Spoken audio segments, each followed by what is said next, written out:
Fala, cambada de viseira arranhada, beleza? Estou aqui com a Bajaj Dominar 400 para trazer 10 fatos para vocês. Ela é boa para viajar? Ela é boa dentro da cidade? Bom, eu já rodei mais de 5.000 quilômetros com essa moto e agora eu vou trazer 10 fatos sobre tudo que ela tem, inclusive seus acessórios diferenciais, tudo, consumo, motor, potência e tudo mais. Então bora ver os 10 fatos a seguir.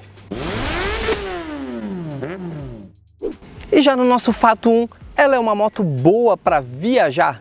Bom, para responder essa pergunta, a gente só precisa o quê? Viajar com ela. Eu já atravessei o Brasil com ela de Manaus a São Paulo no Dominar Ride, que deu mais de 4.000 quilômetros, aproximadamente 4.400 quilômetros.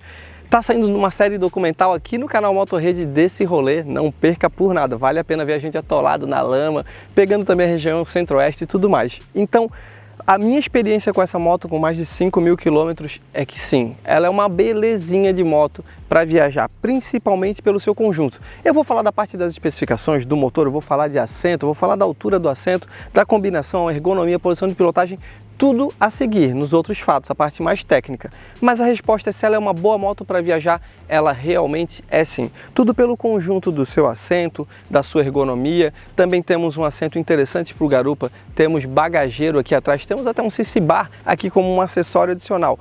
Mas principalmente por conta do seu motor. A entrega desses 40 cavalos são macios, são suaves. Inclusive, mais para frente a gente vai falar que estilo de moto que é essa. Então, a gente tem uma mistura de naked com uma Sport Touring, tem uma mistura de algumas coisas aqui que estão nessa moto que eu vou falar mais para frente. Então, sim, ela é uma boa moto para viajar, ela entrega uma autonomia interessante que eu vou falar mais para frente, ela entrega um conjunto que está bem perfeitinho para pegar a estrada sem ter um alto custo.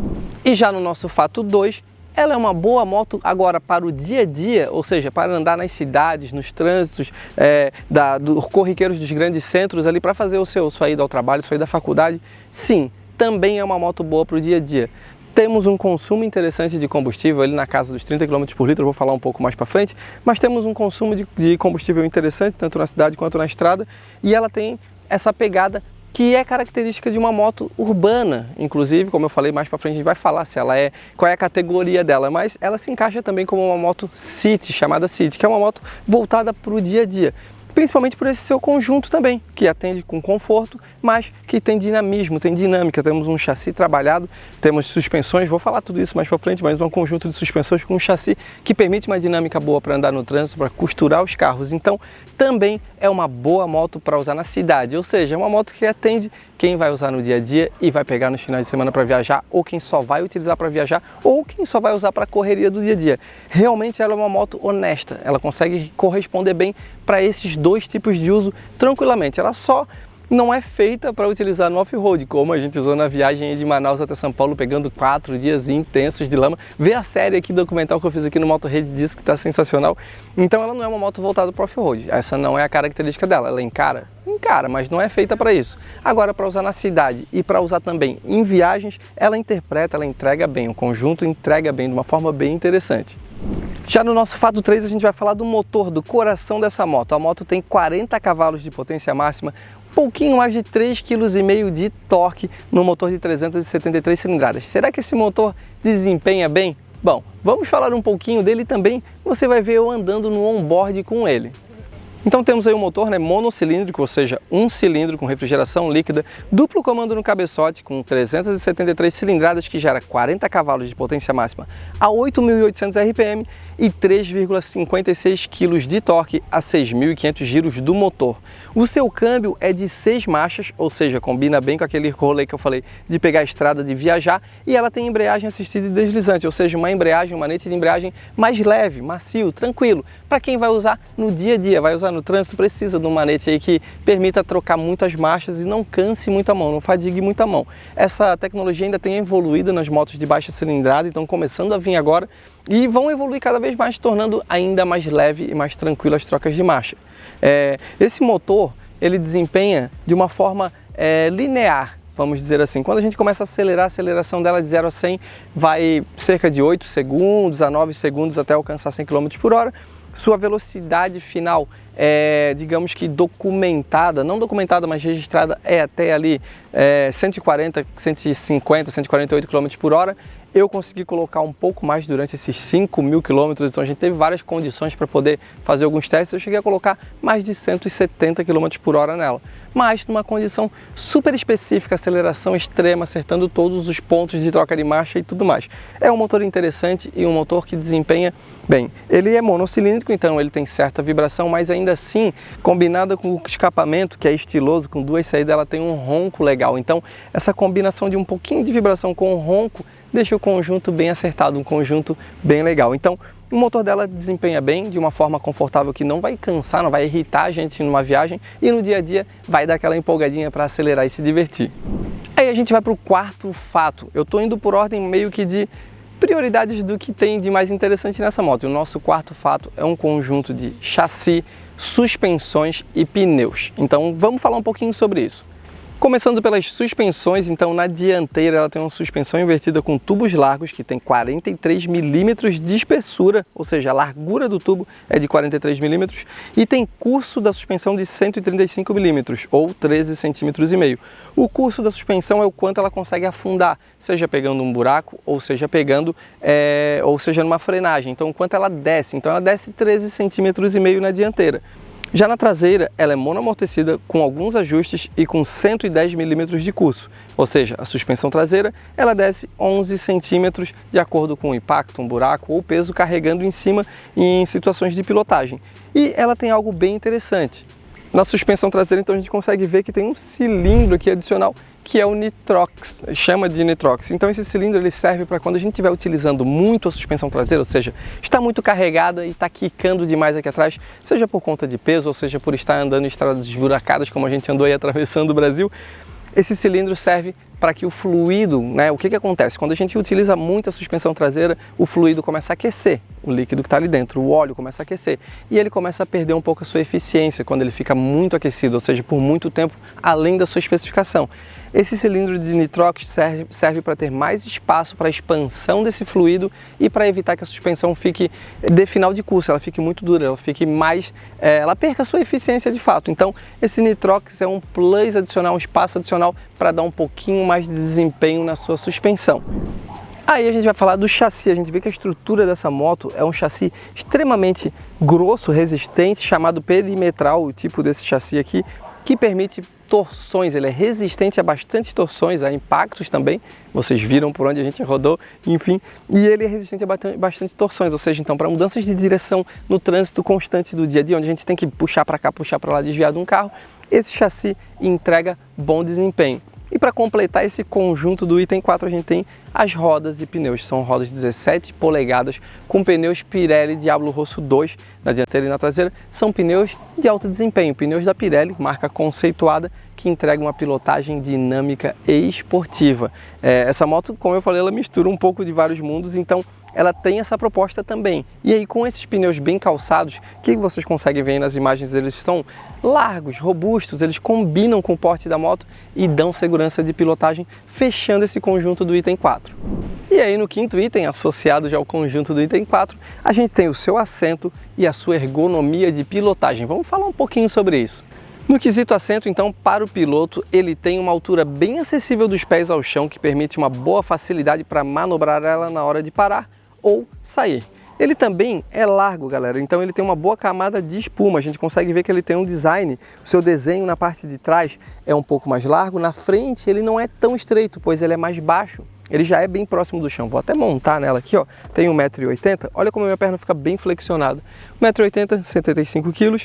A gente consegue ver que a minha perna fica bem flexionada, os dois pés bem firmes no chão, então ele não precisa ser tão estreito, que no caso de outras motos um pouco mais altas, ele tem que ser mais estreito aqui nessa região, para o piloto alcançar os pés bem no chão. Nesse caso aqui, ele também é um pouco mais largo na frente e tem uma área mais estendida, então tem uma boa área para o piloto com conforto. Já a garupa não é tão largo, mas ele é mais comprido. Geralmente nessas motos, como eu falo, que ela mistura vários estilos, nas motos mais esportivas sem carenagens, as naked, esse banco é bem curtinho, mesmo sendo assim, ó, bipartido em dois níveis, né, que a gente chama na verdade em dois níveis aqui, quando eles estão quase colados, mas em níveis separados.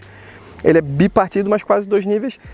Geralmente eles são bem mais curtinhos, aqui ele é mais comprido e ele tem uma boa camada de espuma. E para completar, tem um apoio aqui para o garupa. Então, Nessa parte de assento a gente tem um bom grip, um bom material, porque para viajar 5.000 km, 4.400 em 14 dias e mais alguns outros quilômetros que eu viajei em outros dias, mas esses 14 dias não chegou a cansar. A gente se habituou a entender, porque às vezes a gente ficava mais para frente, às vezes um pouco mais para trás, dava uma encostadinha aqui assim, tinha um pouquinho mais de conforto, às vezes a gente estava com a bolsa aqui atrás e aí a bolsa dava um suporte também, né? Então a gente vê que ele tem um bom espaço. E aí na parte da ergonomia, a gente vou montar nela aqui de novo, a gente vê a posição, angulação. Posição da perna, como eu tenho 1,80 m, claro, eu tenho um pouco mais de perna, fica um pouco mais flexionada, mas a posição da pedaleira é um pouquinho mais para frente. Não é muito para trás, mas não ser esportiva, e nem muito para frente, para ela também não ficar muito para cima. Então ela tem uma posição ok.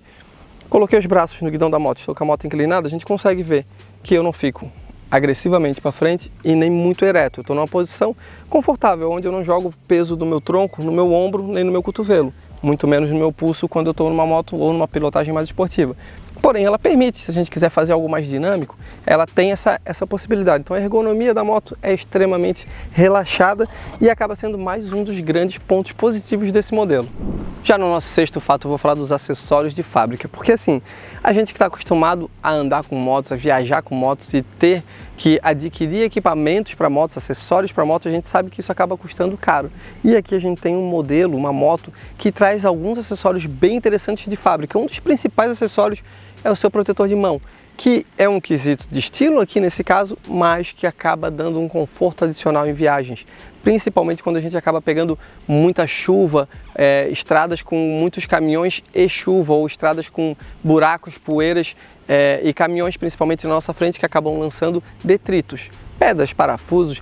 Isso aqui protege a mão, não só de conforto, mas também de segurança, de não levar uma pedrada. Eu já utilizei uma moto numa viagem onde eu estava numa estrada, eu tinha batido com outros motociclistas e a pedra do pneu, o pneu da frente, da moto da frente, lançou uma pedra que bateu em cheio na minha mão e eu fiquei 4 dias viajando com a minha mão inchada por conta de uma pedrada, mesmo batendo em cima da luva. Então, um protetor de mão, ele não é só conforto térmico ou conforto de chuva, ele também é proteção, já vem de fábrica.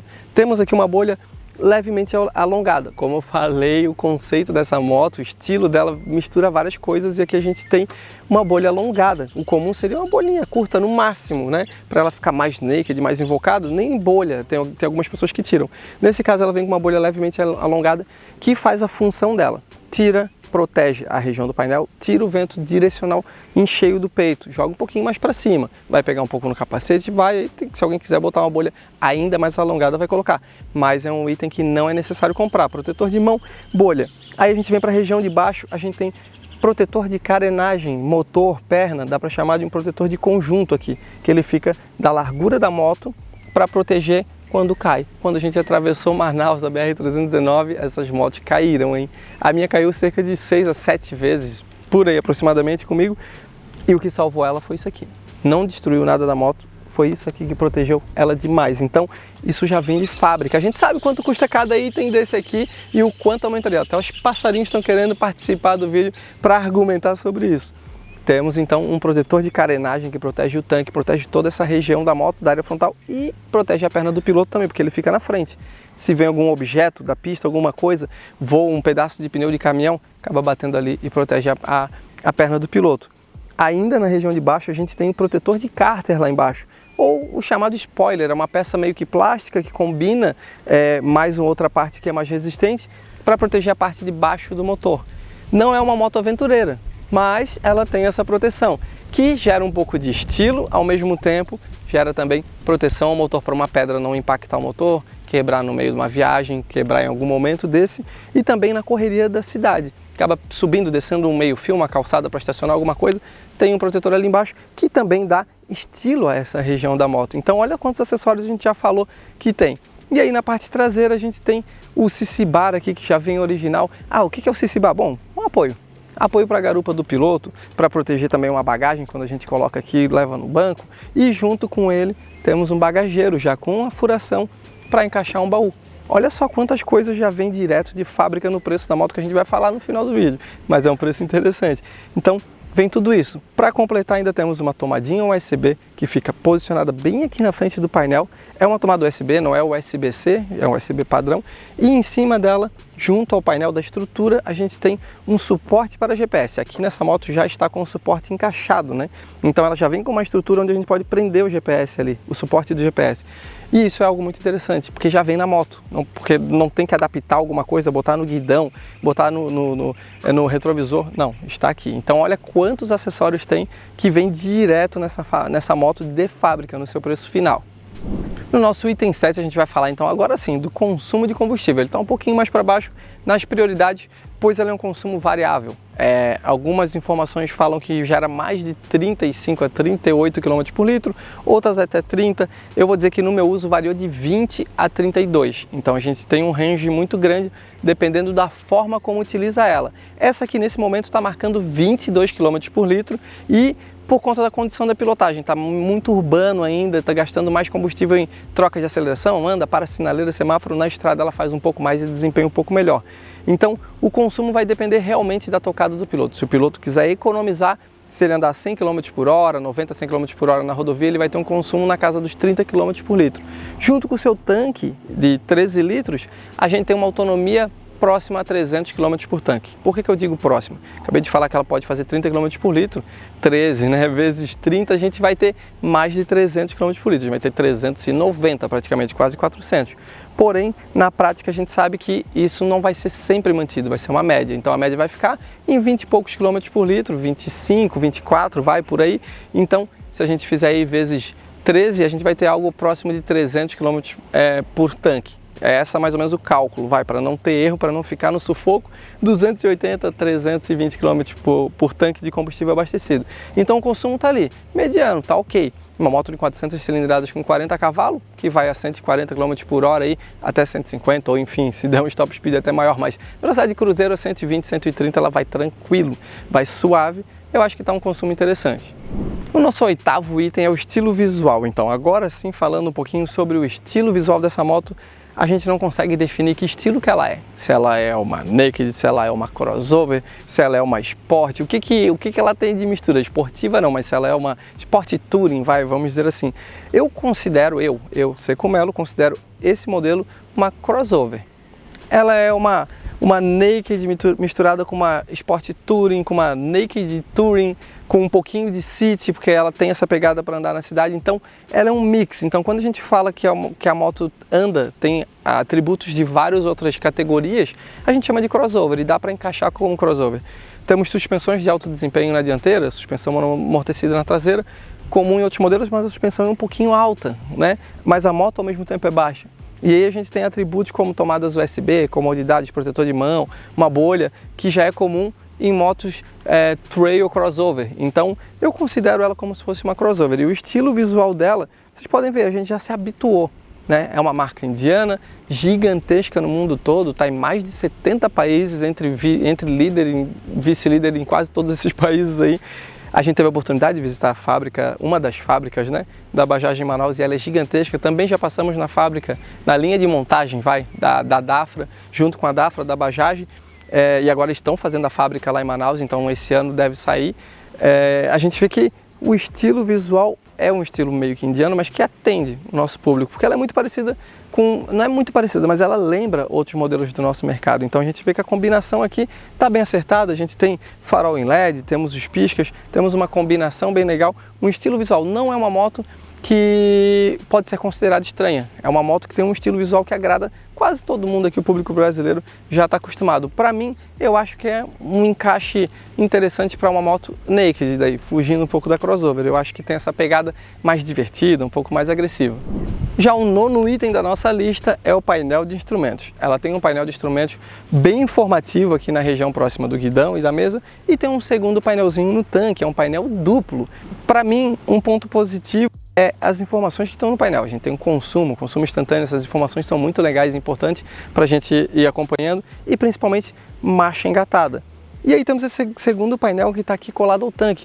Traz informações que também podem ser jogadas para cima, jogadas para baixo, ele não traz algo adicional, ele só está num outro posicionamento. Eu acho legal porque isso é um get-get, é um adicional, é um itemzinho de luxo a mais, para ter aqui junto com ela, junto com essa tampa de tanque de combustível bem estilosa, bem harmônica.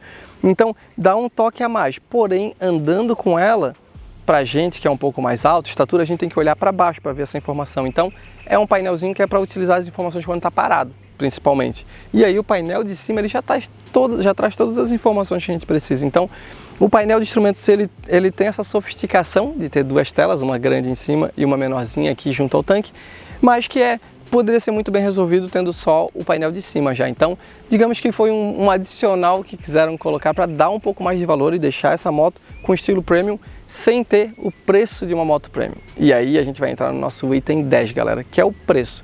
O preço sugerido dela é R$ 24.990 na loja e a gente foi consultar a tabela FIPE, né, para a gente ter um preço real, para a gente saber quanto tá. E adivinha, lá também está R$ 25.000, R$ 24.990 como preço da tabela FIPE para moto 0 km também. E para moto do ano, ou seja, 2024, que já foi comercializada, estava até um pouco mais barato, estava R$ 23.700 e poucos reais. Então, ainda tem, se alguém tirou da loja, o preço vai estar mais ou menos assim, um pouquinho mais abaixo. E é diferente de outras marcas que o preço na loja não muda. O preço, se mudar, vai ter um ajuste de frete bem pequeno. Não é como outros que é R$ 25.000, né? 24.990, chegar na loja é 30 mil. Aqui não, aqui você vai pagar o preço que está no site, vai comprar na loja aqui em Jundiaí, onde eu estou, vai comprar em Campinas, para onde eu estou indo, aonde tiver, você vai encontrar nesse preço.